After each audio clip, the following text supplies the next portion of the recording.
এখনো পর্যন্ত সাংস্কৃতিক লড়াই এমন ভাবে চলছে, যে কোনো আলেমের কাছে যান, এই মাসুমদের কাছে গিয়ে জিজ্ঞাসা করে দেখেন যে প্রতিদিন কিভাবে তাদের পথে কাটা বেছানো হচ্ছে, কারা বেছাচ্ছে।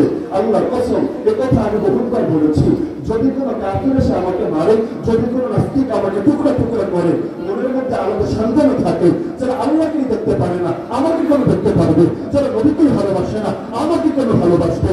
কিন্তু নামধারী মুসলমানদের যখন হকের বিরুদ্ধে অবস্থান নেয়, অত্যন্ত আলেম ওলামার হাতে হাত করা পড়ায়, তাদেরকে জেলের ভেতর ফেলে রাখে, তাদেরকে রিমান্ডে দিয়ে মেরে মেরে উল্লাস করে।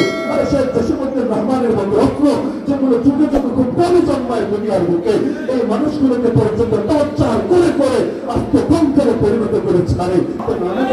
সাগরিক যুদ্ধ মানে তীর তরবারি বর্ষার লড়াই, আর সাংস্কৃতিক যুদ্ধ মানে হলো এখানে তীর তরবারি বর্ষার কোনো কাজ নাই, কিন্তু বিজাতীয়রা চাইবে তাদের সংস্কৃতি, তাদের আদর্শ আমাদের উপর চাপিয়ে দিতে।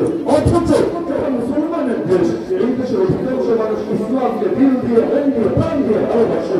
সুতরাং এই দেশের সংস্কৃতিও ইসলামের রঙে রঙিন থাকবে, ইসলামের আলোয় আলোকিত থাকবে। এটাই যুক্তির কথা, এটাই বুদ্ধির কথা। কিন্তু কিছু মানুষ পশ্চিমাদের দালালি করতে করতে, হিন্দুত্ববাদের দালালি করতে করতে, নাস্তিকতার বেঁচে হতে হতে এত বড় বুকের পাঠা হয়ে গিয়েছে।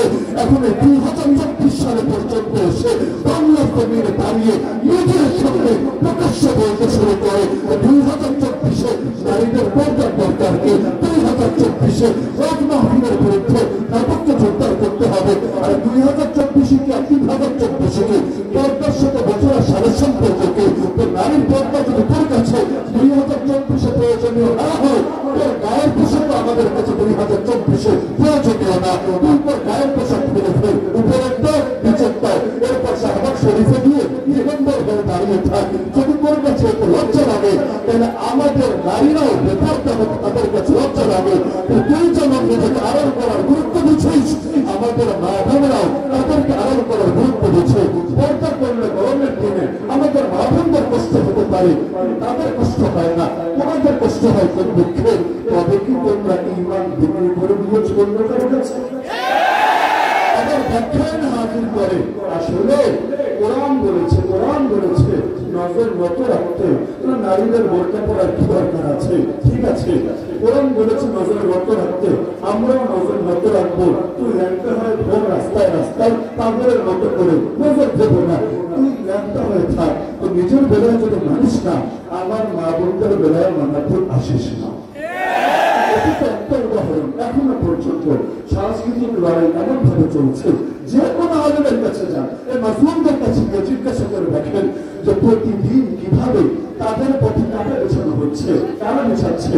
আল্লাহর কসম, এ কথা আমি বহুবার বলেছি, যদি কোনো কাফির এসে আমাকে মারে, যদি কোনো নাস্তিক আমাকে টুকরা টুকরা করে, মনের মধ্যে আলাদা সন্দেহ থাকে, যারা আল্লাহকেই দেখতে পারে না আমাকে কেন দেখতে পারবে, যারা নবীকেই ভালোবাসে না আমাকে কেন ভালোবাসবে। কিন্তু নামধারী মুসলমানদের যখন হকের বিরুদ্ধে অবস্থান নেয়, অত্যন্ত আলেম ওলামার হাতে হাত করা পড়ায়, তাদেরকে জেলের ভেতর ফেলে রাখে, তাদেরকে রিমান্ডে দিয়ে মেরে মেরে উল্লাস করে।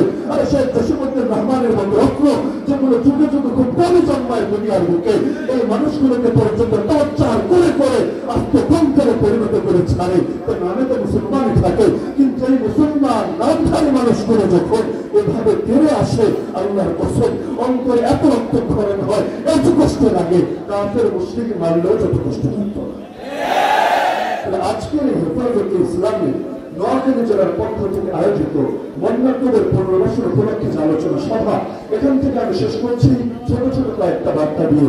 1 নম্বর কাজ হলো, আসেন না এই দেশে সাংস্কৃতিক ভাবে ইসলামকে বিজয়ী করার জন্য সকলে ঐক্যবদ্ধ হয়ে যায়, দল দলের জায়গায়, মত মতের জায়গায়। সাংস্কৃতিক ভাবে নাস্তিক বেঈমানদেরকে অগ্রসর হতে দেওয়া যাবে না। ওরা কয়েক হাজার কয়েক লাখ মিলে গোটা দেশে নিজেদের সংস্কৃতি চালাবে, আর আমরা কোটি কোটি কোটি কোটি মিলে আমাদের সংস্কৃতি তুলে ধরতে পারবো না।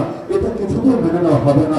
কোরআন এবং সুন্নাহ পড়ে আল্লাহ নবী এবং তার সাহাবীদেরকে দেখে দেখে আমরা আমাদের সংস্কৃতি আরো বেশি করে তুলে ধরবো। ওরা কয়েক জায়গায় সমকামিতার পতাকা উড়াবে, ওরা কয়েক জায়গায় রংধনুর পতাকা উড়াবে। আরে তোরা যদি 10 জায়গায় রংধনুর পতাকা উড়াস, আমরা লক্ষ কোটি জায়গায় কালেমার পতাকা উড়িয়ে দাও চালাবো।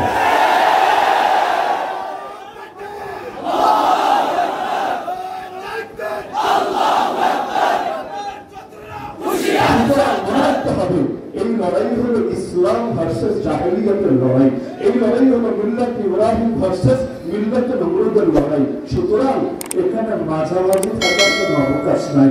আমি এপক্ষেও না, আমি অপক্ষেও না, আমি হলাম নিরপেক্ষ। আসলে তুমি নিরপেক্ষ না, আসলে তুমি অন্ধকারের পক্ষে, তবে বলার মতো সাহস রাখো না, কারণ জানো বললে পাবলিক এটা সহ্য করবে না। এজন্য যারা সারা জীবন কোরআনের বিরুদ্ধে আইন করে, কোরআন ওয়ালাদেরকে জেলে ধরে রাখে, তারাও ব্যবসা করার জন্য কোরআনের আয়াত দিয়ে দলিল দেওয়া লাগে না। কোন দিনরকম অথবা শিয়াশিক্ষা করেছি, কোন শিয়াশিক্ষা? বুখারী মুসলিম বলতে বলতে নিষ্কার, নিষ্কার শিয়াশিক্ষা কবে হলো? তো এগুলোর নামে ধর্ম ব্যবসা। নির্বাচন আসলে নতুন করে যারা ধার্মিক সাজে কথা করে খায়, যারা ইসলামের প্রসঙ্গ টানে, মদিনা সনদ দিয়ে দেশ চালাবো, মক্কা সনদ দিয়ে সব উল্টে ফেলবো, এরাই হলো ধর্ম ব্যবসায়ী। ধর্ম ব্যবসায়ী বলে আলেমদেরকে যারা গালি দেয়, ওরা হলো একত ধর্ম ব্যবসায়ী, দ্বিতীয়ত ফ্রড এবং প্রতারক। আসলে ধর্ম ব্যবসায়ী তারা যারা ধর্মকে ফলো করে না, ধর্মকে অনুসরণ করে না, তবে ধান্দাবাজের সময় ধর্মকে সাইনবোর্ড বানায়। যখন বলবে মাদকের বিরুদ্ধে ধর্মকে টানবে, কিন্তু যখন প্রতিবাদ লাইসেন্স দেবে, গানের আয়োজন করবে, তখন আর ধর্ম ওদের লাগবে না। তার মানে ধর্মকে ওরা মানে না, ধর্মকে ব্যবহার করতে চায়।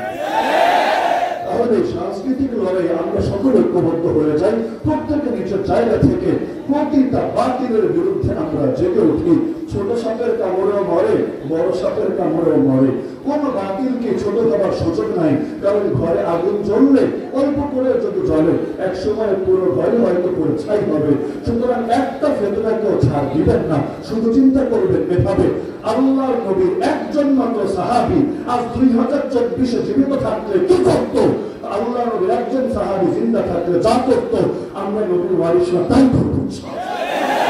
কারো ভালো লাগলেও করবো, কারো মন্দ লাগলেও করবো, কারণ আল্লাহ খুশি না বেজার এটা দেখতে আমরা আদিষ্ট, তুই খুশি না বেজার এটা দেখতে আমরা আদিষ্ট না। নবী কয়েছে মাইকেও আল্লাহকে বলেছিলেন, আল্লাহুম্মা ইন্নাম ইয়াকুন বিকা গাদাবুন আলাইয়া ফালা উবালি, হে আল্লাহ আমার উপর যদি আপনার রাগ না থাকে, আমার কোনো কিছুতে কোনো পরোয়া নাই। তো হযরত উলামায়ে কেরাম আছেন, ধাপে ধাপে আলোচনা করবেন। আমি অতি মূল্যবান সময় আপনাদের নষ্ট করতে চাচ্ছি না। রাসূলুল্লাহ সাল্লাল্লাহু আলাইহি ওয়া সাল্লাম করিম ওয়া বাশশিরিল মুমিনিন এবং